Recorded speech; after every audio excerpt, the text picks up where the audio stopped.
안녕하세요, 여성동화 구독자 여러분. 저는 K헬스케어 운동연구소를 운영하고 있는 김병원입니다. 만나서 반갑습니다.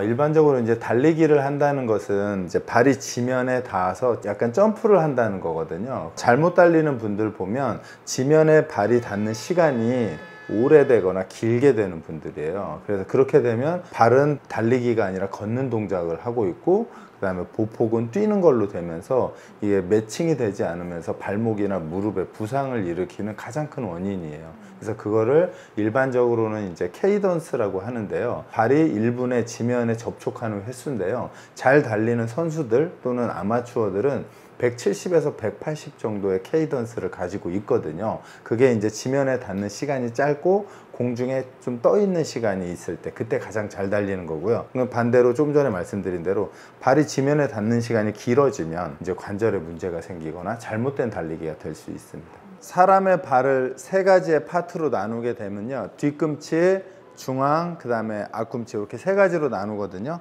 걸을 때는 발에 뒤꿈치가 지면에 먼저 닿았다가요, 그 다음에 체중이 올라오면 발의 가운데에, 미드풋이라고 하는 가운데에 닿고요, 그 다음에 밀어내는 상황에서는 발끝 토어풋이라고 하는 발의 앞쪽을 사용해서 밀어냅니다. 이렇게 하면 걷는 동작이 되고요.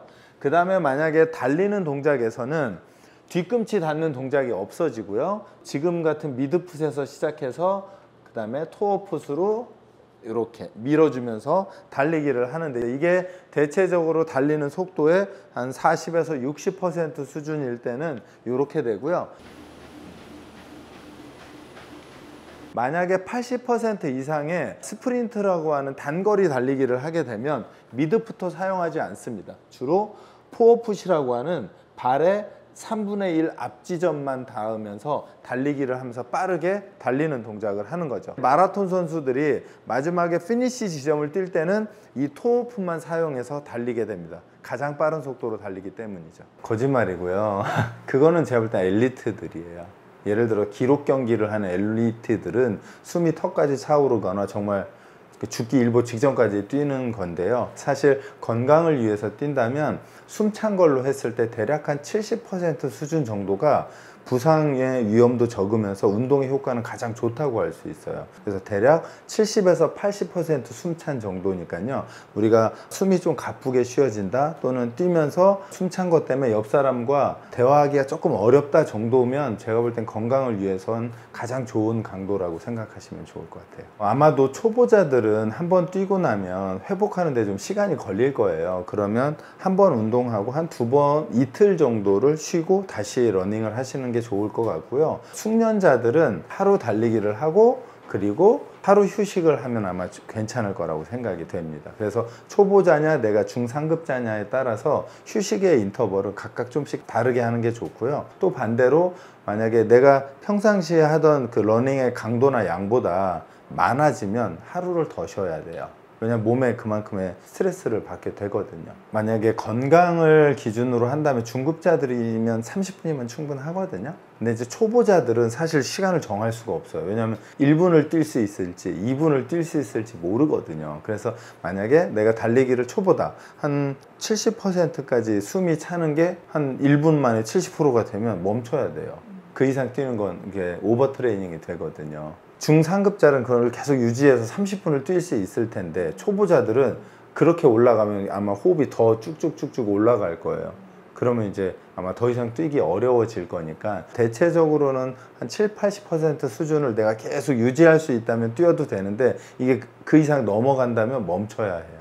체지방을 빨리 태우려면 운동 강도가 좀 높아야 하거든요. 그래서 저는 만약에 초보자라면 그 인터벌 트레이닝을 예를 들어서 트레이드밀에서 뛰다 걷다를 반복하는 것도 괜찮다고 생각해요. 그래서 걷다가 만약에 한 예를 들어 1분을 뛰고 한 3분을 걷고 이렇게 계속 교대로 해주시면, 그렇게 해서 30분을 채우시고, 만약에 그렇게 30분을 채운 게 이제 몇 번 되면 1분에서 1분 30초로 늘리고 쉬는 시간을 줄이고, 그러면서 이제 뛰는 걸 연결시키는 거예요. 이렇게 끊어진 블럭을 그렇게 연결시키면 아마 밖에서 하는 러닝처럼 연결이 돼요. 초보자가 시작할 땐 이렇게 하는 게 제일 좋은데요, 대부분 이제 시작하시는 분이 30분 뛰어야 된다더라. 그러니까 바로 오늘 운동화끈 메고 가서 30분 무조건 뛰겠다고 이제 죽기 살기 뛰면 이제 다음날 여기저기 다 아프거든요. 그러면 아, 나랑 러닝하고 안 맞아. 난 안 되는 것 같아. 이렇게 되거든요.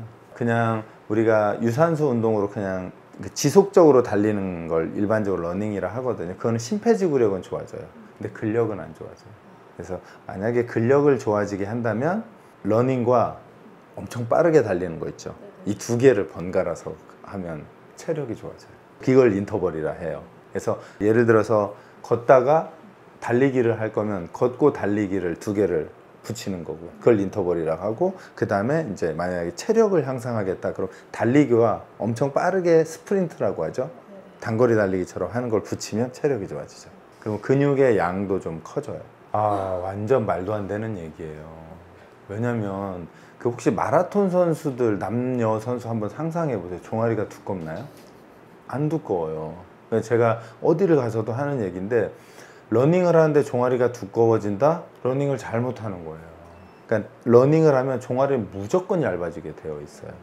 그래서 혹시 뭐 그런 게 걱정된다면 그 달리는 동작을 조금 배우시는 게 필요해요. 그런 분들이 대체적으로 발목을 사용 못하는 분들이 많거든요. 그런 분들이 발목을 쓰지 않으니까 혈액이 종아리로 내려와서 못 올라가니까 얘가 자꾸 코끼리처럼 두꺼워지는 거예요. 가장 좋은 데는 종아리에 근육통이 와야 되고, 왜냐면 많이 썼다는 얘기거든요. 그래서 종아리 또는 종아리, 허벅지, 엉덩이 세 군데. 근데 이제 강도로 하면 종아리가 제일 세야 해요. 우리 인체 중에 종아리 근육이 우리 몸에 빨리 작용하는 근육과 늦게 작용하는 근육 두 개가 있거든요. 그래서 느리게 작용하는 애가 종아리예요. 얘는 느린데 뭐 하루 종일도 할 수 있어요. 그게 종아리 근육이거든요. 그러니까 달리는 건 느리게 하겠다는 거거든요. 그래서 종아리에 자극이 제일 많이 와야 되고, 그 다음에 허벅지 앞쪽, 그리고 엉덩이, 이렇게. 근데 만약에 난 종아리에 전혀 자극이 없는데, 그럼 난 종아리를 하나도 쓰지 않은 거예요. 이런 분들이 아마 허벅지에 근육통이 생겨요. 그럼 그분들은 아마 무릎에 문제가 생길 가능성이 있고, 왜냐하면 무릎을 너무 많이 썼거든요. 보통은 아마 달릴 때 뒤꿈치를 지면에 꽝 세게 닿거나, 그 다음에 발을 지면에 닿는 시간이 길면 이게 무릎에 충격이 가요. 이 두 가지가 아마 거의 원인이 될 가능성이 커요. 종아리, 허벅지, 엉덩이, 그리고 거기에 포함한 코어 정도까지 하면 러닝과 함께 가장 완벽한 패키지가 될 것 같아요. 우선은 밑에서부터 말씀드리면 그 뒤꿈치 들어 올리는 동작, 그리고 허벅지 운동은 런지를 추천드리고요. 그 다음에 엉덩이 운동은 브릿지라고 해서 누워서 엉덩이 들어 올리는 동작, 그 다음에 코어 운동은 플랭크도 괜찮고, 예를 들어 윗몸 일으키기도 괜찮고요. 그 정도 운동이면 제가 볼 때는 유산소 운동과 근력 두 마리 토끼를 다 잡을 수 있죠. 거기에 만약에 상체도 만들고 싶다 그러면 팔굽혀펴기 하나 정도 탁 들어가면 거의 완벽한 패키지예요.